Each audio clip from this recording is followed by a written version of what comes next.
안녕하세요. 오늘은 그리스도 신앙의 가장 근본적인 질문 중 하나에 대해 알아보려고 하는데요. 바로 예수님께서는 어떻게 당신 자신을 성부께 바치셨는가입니다. 이 질문 어쩌면 우리 신앙의 심장과도 같은데요. 오늘 저와 함께 그 깊은 의미 속으로 한번 들어가 보시죠. 자, 본격적으로 시작하기 전에 이 질문을 우리 삶에 조금 더 가깝게 가져와 보면 어떨까요? 한번 생각해 보세요. 한 사람의 인생 전체가 어떻게 바쳐진 삶, 즉 봉헌이 될 수 있을까요? 어떤 특별한 행동 하나가 아니라요. 태어나서 죽을 때까지의 모든 순간이 말이죠. 네, 첫 번째 핵심은 바로 이겁니다.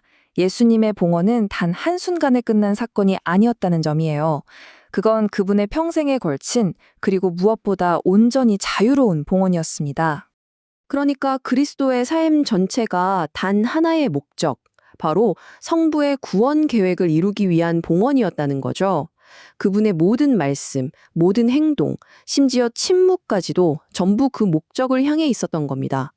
근데 여기서 정말 중요한 건 이게 자유로운 선택이었다는 점이에요. 누가 억지로 시킨 게 아니라 온전한 사랑에서 비롯된 능동적인 헌신이었던 거죠. 예수님께서 당신의 사명을 어떻게 생각하셨는지 이 한마디에 다 담겨 있어요. 성부의 뜻을 이루는 것이 당신의 양식, 그러니까 생명의 근원이라고 말씀하시잖아요.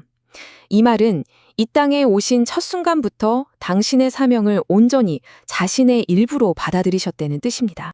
그렇다면 이 평생에 걸친 봉헌의 목적은 대체 무엇이었을까요? 그 답은 바로 하느님의 구원 계획에 있습니다. 이 계획의 핵심이 뭔지 한번 자세히 들여다보겠습니다. 그 구원 계획의 핵심 키워드는 바로 속량입니다.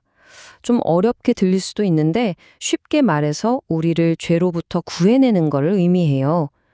예수님께서 인간의 몸으로 이 땅에 오신 가장 근본적인 이유가 바로 이 속량을 위해서였습니다. 그러니까 이걸 정리해보면 이런 거죠.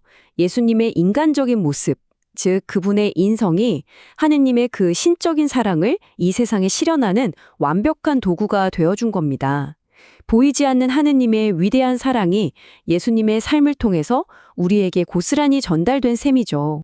성경은 이 구원 계획 안에서 예수님의 역할을 아주 강력하고 상징적인 이미지 하나로 딱 보여주거든요. 바로 어린 양이라는 이미지입니다. 세례자 요한이 예수님을 보자마자 그분의 사명 전체를 꿰뚫어 보는 한마디를 하죠. 바로 하느님의 어린 양이라는 선포입니다. 당시 유대인들에게 어린 양은 죄를 대신하는 희생 제물을 의미했거든요.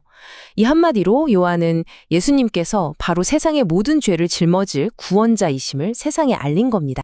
예수님의 사명은 크게 이 두 단계로 요약할 수 있습니다.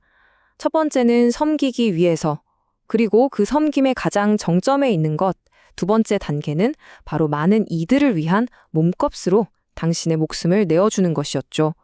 이 둘은 결코 따로 뗄 수 없는 하나의 사명입니다. 자, 이제 이야기의 클라이맥스로 한번 가볼까요?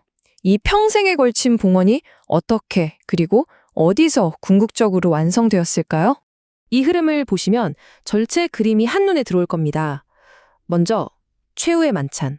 이때 예수님은 당신의 죽음이 어떤 의미인지 미리 알려주시고 그걸 자유롭게 받아들이셨죠.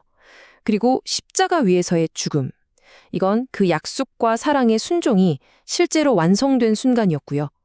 마침내 이 모든 과정을 통해서 인류를 하느님과 다시 연결시키는, 즉 화해시키는 사명이 완수된 겁니다. 이 세 가지가 다 따로 떨어진 사건이 아니라 하나의 거대한 사랑의 행위라고 보시면 돼요. 여기서 우리가 절대 잊지 말아야 할 게 있습니다. 이 모든 구원의 시작은요, 인간의 어떤 노력이 아니라 우리를 먼저 사랑하신 하느님의 주도적인 사랑에서 시작되었다는 사실입니다. 그렇다면 이 엄청난 희생의 결과는 무엇이었을까요?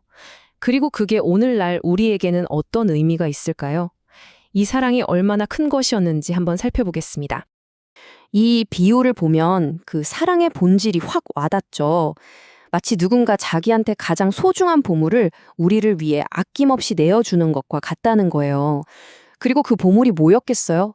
바로 예수님 당신의 생명 그 자체였던 거죠. 자, 결과를 한번 깔끔하게 정리해 볼까요? 지불된 대가는 바로 예수 그리스도의 생명이었습니다. 그 결과 죄 때문에 굳게 닫혀있던 하느님 나라의 문이 우리를 위해 활짝 열리게 됐고요. 그리고 우리는 다시 하느님의 자녀라는 새로운 신분을 얻게 된 겁니다. 모든 것을 내어줌으로써 우리에게 모든 것을 얻게 해주신 셈이죠. 오늘 이야기를 마무리하면서 이 질문을 여러분께 남기고 싶습니다. 수천 년 전 한 사람의 온 생애가 우리를 위해 바쳐졌다는 이 거대한 사랑의 이야기가 21세기를 살아가는 당신에게는 오늘 어떤 의미로 다가오십니까?